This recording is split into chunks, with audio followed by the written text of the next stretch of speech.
Congressional District 6 will have a new representative this fall. Spencer Backus is retiring. Going into last month's June primary, it was Paul DeMarco leading a field of candidates. But over the last few weeks, he slipped badly in the polls, and it turns out the experts got this one right. Just take a look at the numbers. Gary Palmer pulling 64% of the vote. That's 28% higher than DeMarco and well within the 30-point lead analysts were seeing heading into yesterday's runoff.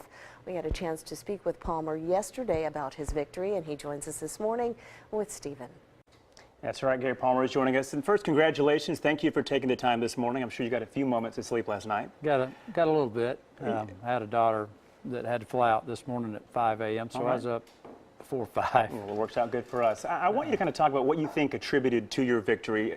A lot leading up to last night, but when all that came in and all said and done, a pretty handed victory there. So how do you think you pulled that off? Well, I think we were very consistent in our message, talking about the issues, but also talking about solutions, and we started that day one.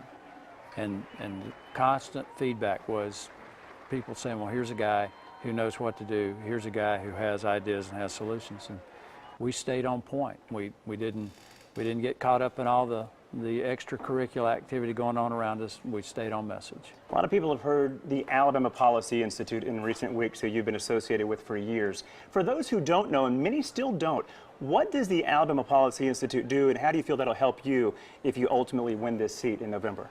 Well, the Alabama Policy Institute is a think tank. It's a research group, and our job is to look at these issues at the state level and federal level and come up with solutions. And that's one of the reasons why I was so well prepared for the debates and the forums, is because I've worked on these issues for almost 25 years. And that's what API does. We've had a major role at the state level. We've had a pretty big impact nationally. But we break down all these issues and put together ideas for how to solve them. And we've done it behind the scenes for years. And I think now API is going to be a little bit more in the public eye. Yeah, for sure. If you officially win the seat in November, what are some of the first things that you want to address in Washington? Well, as I've said many times, I believe the Republicans will win the Senate. And the Congress hasn't passed a budget in 5 or 6 years because the Democrats control the Senate. Jeff Sessions will be chairman of the Budget Committee, and we'll pass budgets. And that's the first step in addressing some of these issues, particularly Obamacare. We passed budgets. I think we can defund some of these things. The next thing that we've got to do is address the economy, and America is literally an energy superpower.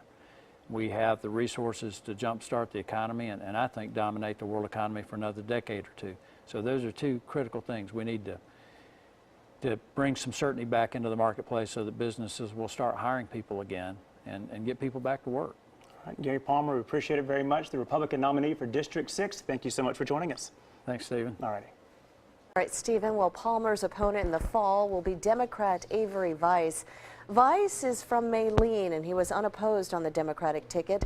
Weiss owns a small market research firm in Shelby County, where he and his family have lived since 1997.